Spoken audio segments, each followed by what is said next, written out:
전능하사 천지를 만드신 하나님 아버지를 내가 믿사오며 그 외아들 우리 주 예수 그리스도를 믿사오니 이는 성령으로 잉태하사 동정녀 마리아에게 나시고 본디오 빌라도에게 고난을 받으사 십자가에 못 박혀 죽으시고 장사한 지 사흘 만에 죽은 자 가운데서 다시 살아나시며 하늘에 오르사 전능하신 하나님 우편에 앉아 계시다가 천리로서 산자와 죽은 자를 심판하러 오시리라. 성령을 믿사오며 거룩한 공예와 성도가 서로 교통하는 것과 죄를 사하여 주시는 것과 몸이 다시 사는 것과 영원히 사는 것을 믿사옵나이다. 아멘. 찬송 412장입니다. 찬송 412장 찬송하시겠습니다. 내 영혼의 극히 깊은 데서 맑은 가락이 울려나네. 하늘 곡조가 언제나 흘러나와 내 영혼을 고이 사네. 평화 평화로다. 하늘 위에서 내려오네. 그 사랑의 물결이 영원토록 내 영혼을 덮으소서. 내 마음속에 솟아나 이 평화는 깊이 묻힌 보배로다. 나의 보화를 캐내어 가져갈 자 그 아무도 없으리라.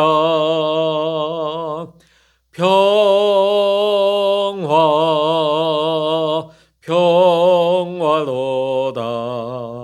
하늘 위에서 내려오네. 그 사랑의 물결이 영원토록 내 영혼을 덮으소서. 내 영혼의 평화가 넘쳐남은 주의 큰 복을 받음이라. 내가 주야로 주님과 함께 있어 내 영혼이 편히 쉬네.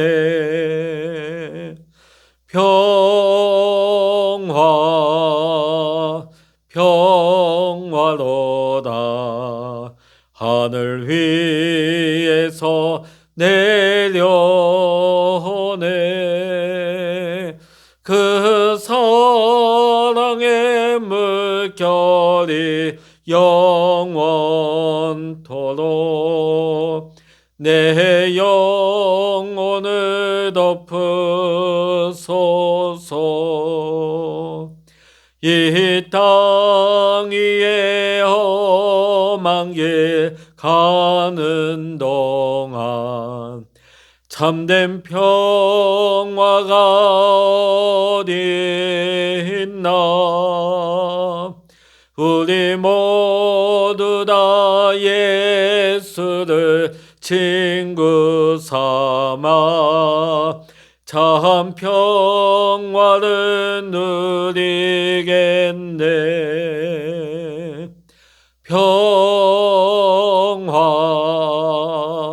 평화로다. 하늘 위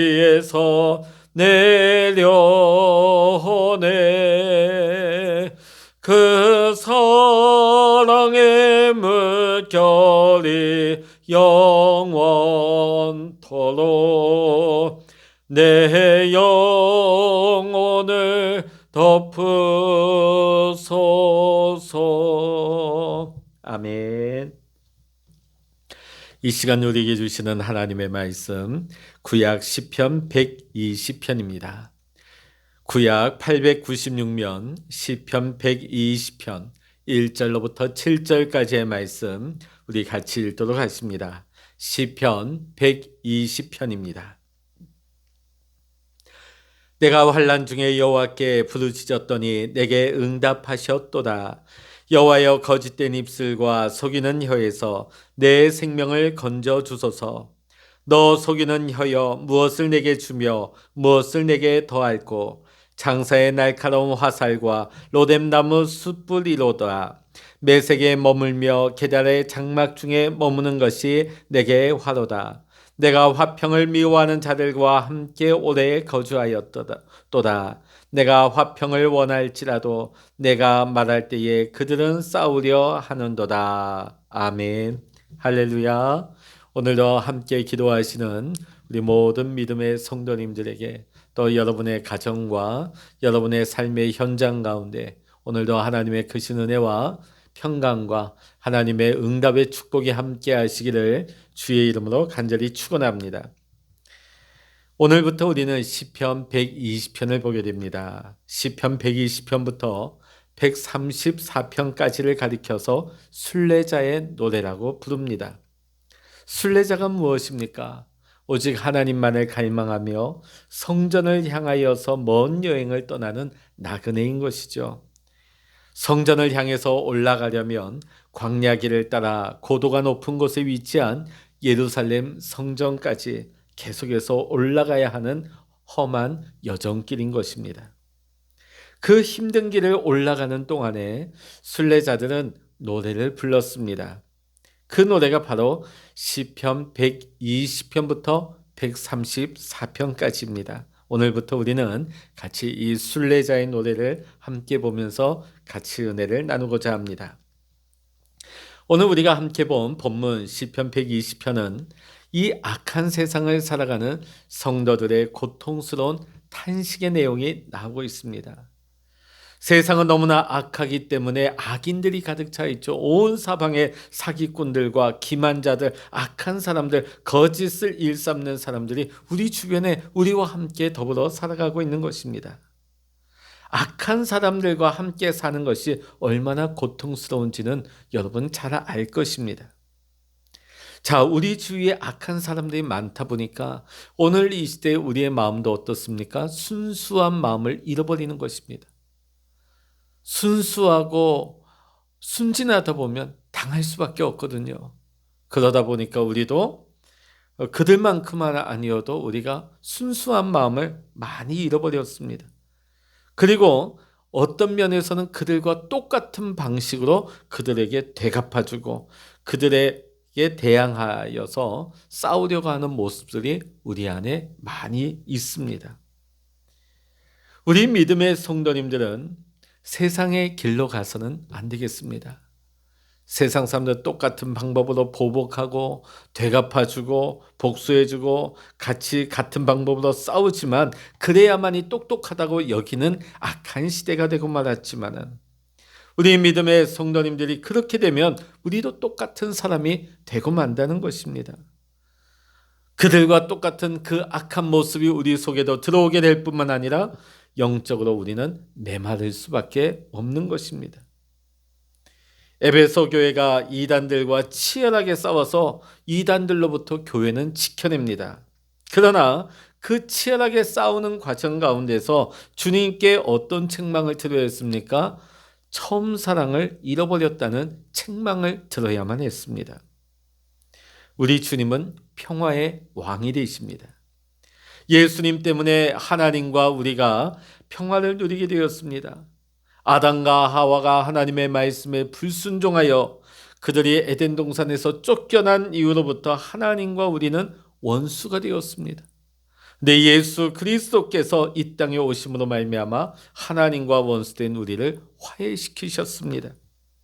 하늘 보좌를 버리시고 낮고 천한 이 땅에 오셔서 친히 자신의 물과 피를 다 쏟으시기 위하여서 대속물이 되시기 위해서 그 수치의 십자가를 지신 것입니다.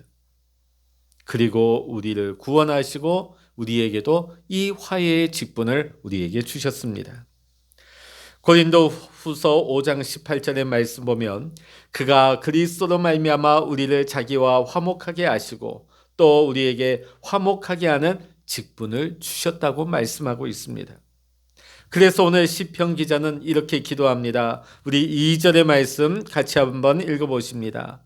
여호와여 거짓된 입술과 속이는 혀에서 내 생명을 건져 주소서. 아멘. 이거를 이제 이 시편을 제가 세번역 버전으로 좀 더 설명을 해드린다면 주님, 사기꾼들과 기만자들에게서 내 생명을 구하여 주십시오. 우리가 기도하지 아니하고는 이 악한 세상에서 우리가 이겨낼 길이 없습니다. 그 악한 자를 우리가 분별할 수 없고 우리가 이 시대에서 하나님께서 우리에게 맡겨주신 소명, 화평케 하는 자의 소명을 감당할 수가 없기 때문입니다. 자, 오늘 시편 기자는 기도하는 중에 놀라운 응답을 받습니다. 우리 1절의 말씀 우리 같이 한번 읽어보십니다.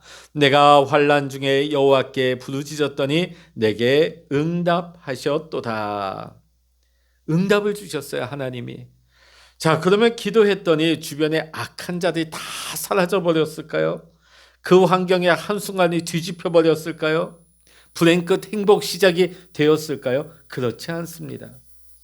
여전히 악한 자들은 주변에 많았고 그들은 끊임없이 시편 기자를 괴롭혔습니다. 그러나 시편 기자가 하나님 앞에 그 환난 가운데 기도했을 때 분명한 응답이 있었습니다. 그 응답은 무엇이냐 하면 바로 시편 기자의 마음이 바뀌었다는 것입니다. 우리 3절과 4절의 말씀 읽어보십니다. 너 속이는 혀여 무엇을 내게 주며 무엇을 내게 더할꼬 장사의 날카로운 화살과 로뎀나무 숯불 이리로다. 아멘. 기도 중에 심판하시는 하나님을 바라보게 됩니다.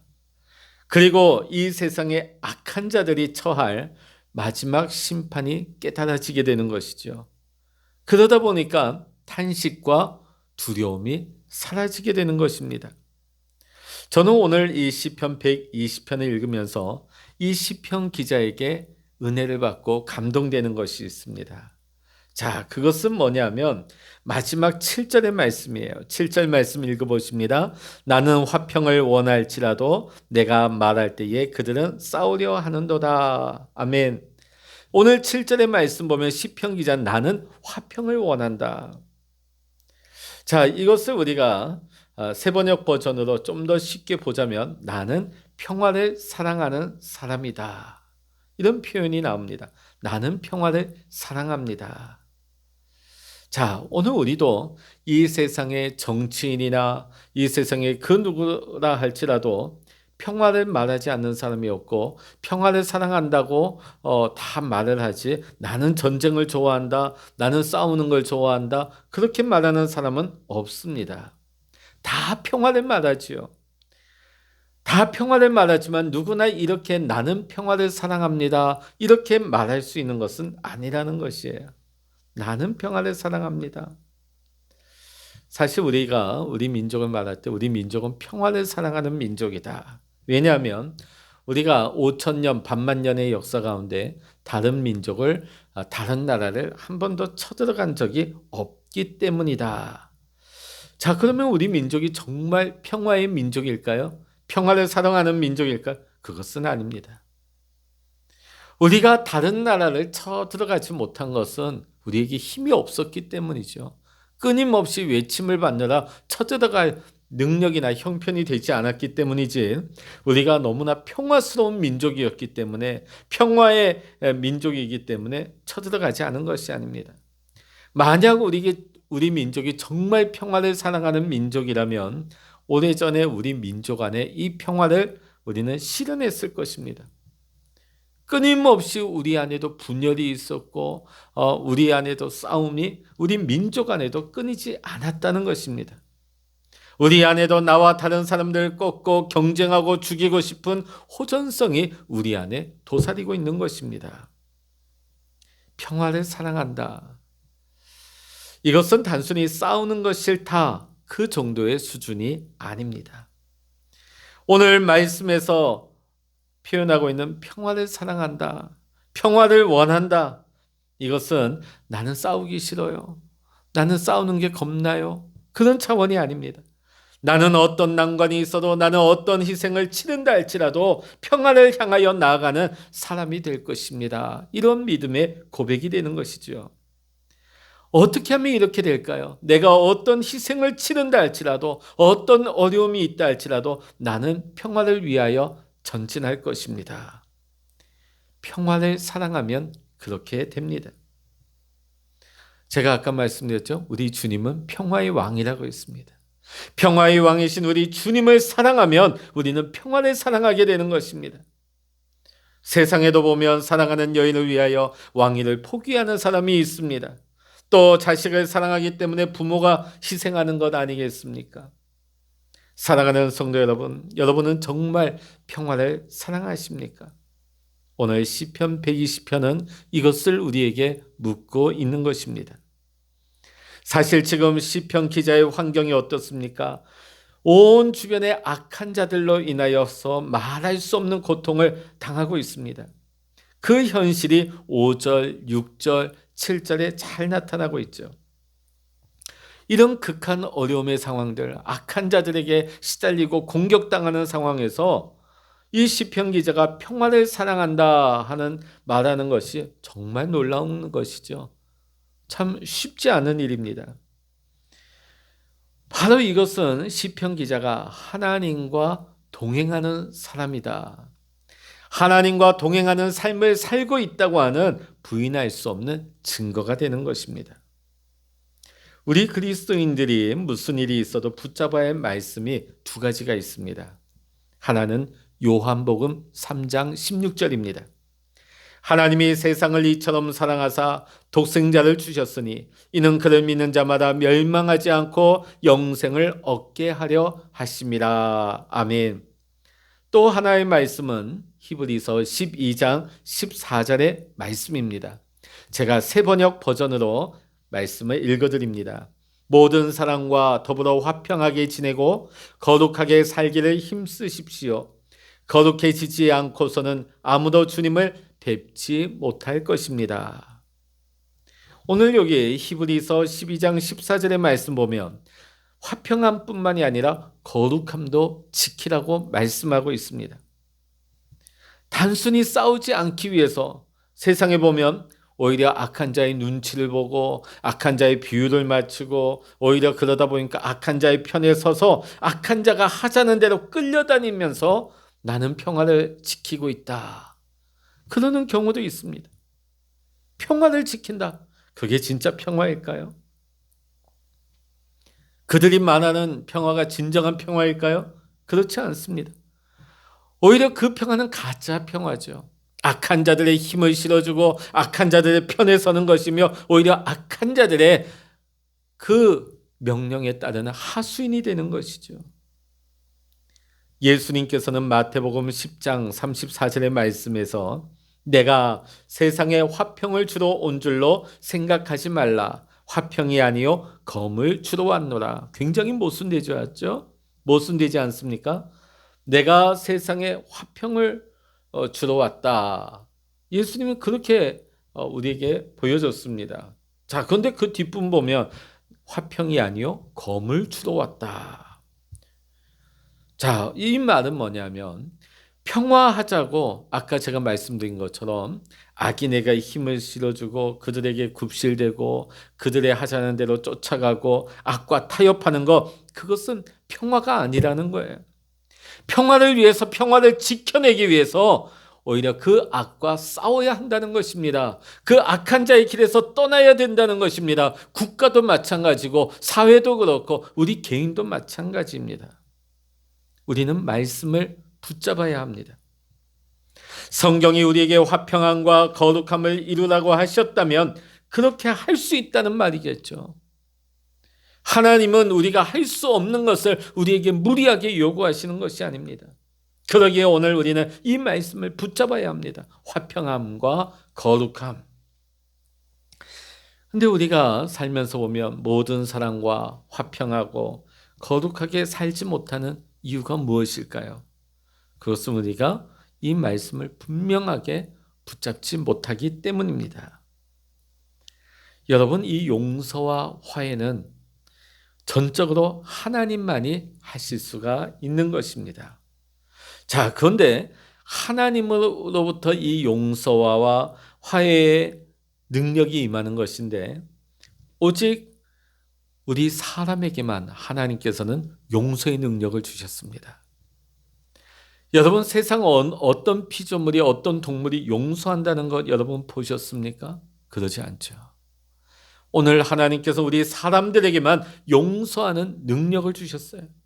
용서와 화해는 하나님만이 하실 수 있는 일인데 우리 사람들에게 이 하나님의 능력, 용서의 능력을 우리에게 주셨습니다. 요셉은 자기를 죽이려 했던 형들에게 하나님께서 악을 선으로 바꿔주셨다고 했습니다. 창세기 50장 20절의 말씀 보면 당신들은 나를 해하려 하였으나 하나님은 그것을 선으로 바꾸사 오늘과 같이 많은 백성의 생명을 구원하게 하시려 하셨나니. 여러분, 우리가 살면서 세상에서 여러 관계들 속에서 내 마음에 드는 사람, 내 편인 사람들, 나와 성향이 같은 사람들, 나와 색깔이 같은 사람들과는 평화하게 사는 거 어렵지 않습니다. 당연하죠. 자, 그런데 문제는 뭡니까? 사랑할 수 없는 사람들, 도저히 맞지 않는 사람들, 도저히 이해가 되지 않는 사람들, 함께 어울릴 수 없는 사람들과 함께 우리는 살아갈 수밖에 없다는 것이죠.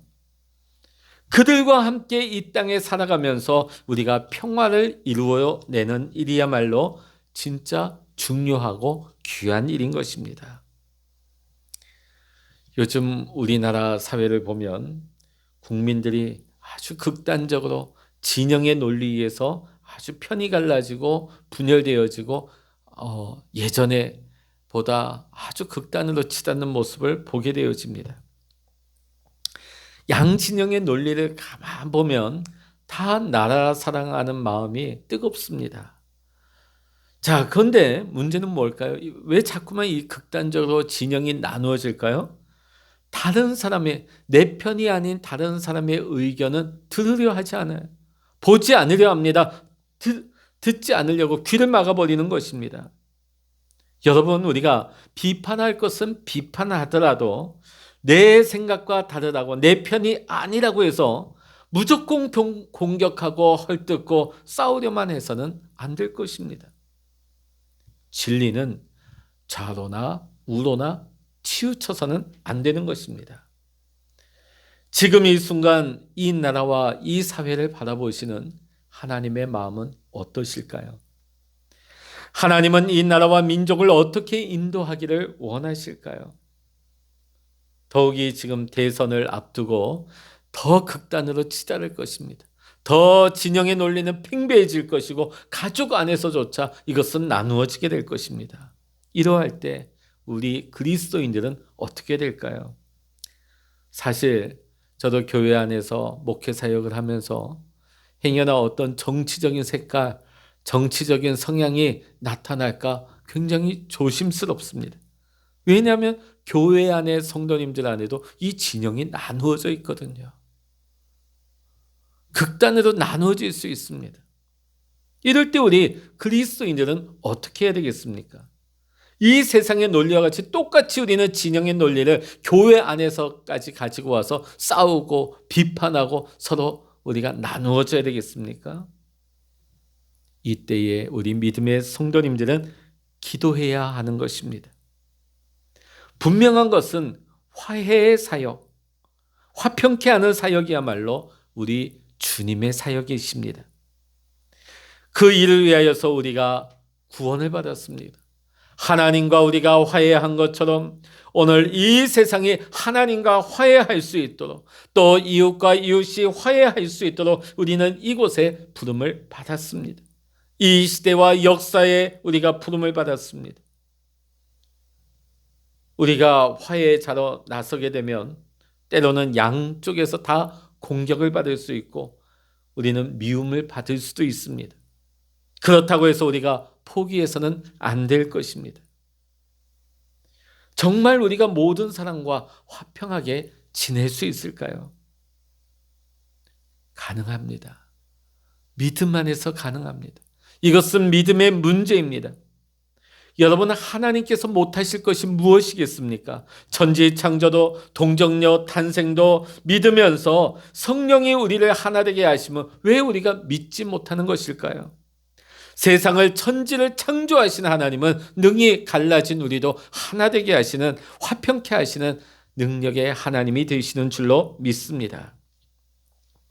1907년 평양에서 대부흥이 일어났을 때 그 부흥이 단순히 어떤 교회의 모임의 숫자가, 성도들의 숫자만 늘어난 것이 아닙니다.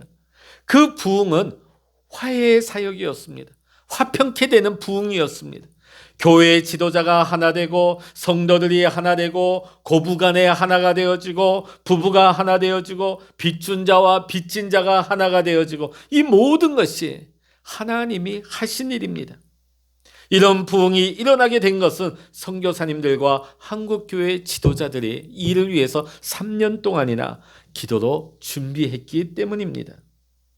오늘 이 시대가 어렵습니다. 이 사회가 극단으로 진영의 논리로 나누어져서 서로를 극심하게 비난하고 있는 때입니다. 교회마저 여기에 휩쓸려서, 교회마저 나누어져서 극단으로 양 진영에 나누어져서 싸우고 헐뜯어서는 안 되겠습니다. 이 시대의 이 역사에 우리가 부름받고 우리가 할 일이 무엇입니까?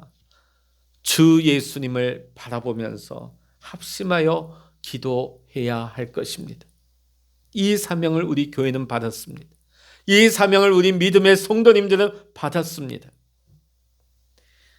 대학생 선교회의 세계적인 지도자인 조시 맥도웰 목사님이 회의에서 확신으로라는 자신의 책에서 자기의 어린 시절을 이렇게 나타냈습니다. 자신의 어린 시절 인격 파탄자이고 알코올 중독자인 아버지의 난폭한 언행, 그로 인한 집안의 가난과 가정 파괴로 인해 그 맥도웰 목사님은 어려서부터 깊은 상처를 가지고 자랐다고 합니다. 그래서 이런 상황을 만드신 하나님을 저주했고, 자기가 크면 아버지를 자기 손으로 기필코 죽이고 말겠다고 다짐을 했다고 합니다. 그러던 맥도웰이 사랑하시는 하나님을 인격적으로 만나게 됩니다. 그리고 거듭났습니다. 자신 안에 내주하시는 예수님의 강권하심으로 아버지를 찾아갑니다. 그리고 아버지께 고백을 하죠. 아버지 사랑합니다. 아버지를 안습니다. 아버지를 품습니다. 그때 아버지가 울면서 이렇게 묻습니다. 너는 어떻게 나 같은 아버지를 사랑할 수 있느냐? 예수님이 너 인생 가운데 행하신 일을 만약 내 인생 가운데도 행할 수 있다면 나도 그분을 알고 만나고 싶구나. 평생 알코올 중독과 폭력적인 가장으로 살아왔던 그의 아버지가 이 맥도웰을 통하여서 예수님을 영접하게 되어집니다. 그리고 그 이후 14개월 동안이나 더 이 세상을 살면서 완전히 변화된 삶으로 주위 많은 사람들에게 복음을 전했다고 합니다. 오늘 주변에 분열과 갈등을 겪고 있는 가정들이 많습니다. 또 분열과 갈등을 이 사회가 지금 겪고 있습니다. 심지어는 주님의 몸된 교회 안에서조차 이 분열과 갈등이 일어나는 교회들이 너무나 많이 있습니다. 이유 없이 싸우겠습니까? 이유 없이 갈라지겠습니까? 우리는 분명히 알아야 합니다. 하나님은 우리에게 평화를 주시지만은 마귀는 우리에게 분열을 가지고 오고 다툼을 가지고 온다는 것입니다. 우리의 가정이나 직장, 학교에서 결코 우리가 싸움을 주동하거나 싸움을 이끌거나 싸움을 부추기는 자가 되어서는 안 될 것입니다. 우리의 옳고 그른 것만 따지다가 우리가 마귀에게 속임을 당하고 마귀의 이용을 당하는 어리석은 자가 되어서는 안 되겠습니다. 지금도 우리 안에 내주하시는 주님은 평화의 왕이심을 우리는 명심해야 할 것입니다. 우리가 항상 십자가의 주 예수님을 바라보면은 누구에게나 우리는 죽게 하듯 하게 되어집니다. 그 사람이야말로 오늘 7절의 말씀과 같이 나는 화평을 원합니다. 평화를 사랑하는 사람이 되는 것이죠. 저와 여러분이 오늘, 아니 우리의 평생에 사는 날 동안에 우리가 천국 가는 그날까지 하나님께서 우리에게 맡겨주신 사명, 화평케 하는 이 소명을 우리가 감당할 수 있기를 원합니다. 피스메이커, 평화를 가져오는 사람, 평화를 만들어갈 수 있는 사람이 되기를 원합니다.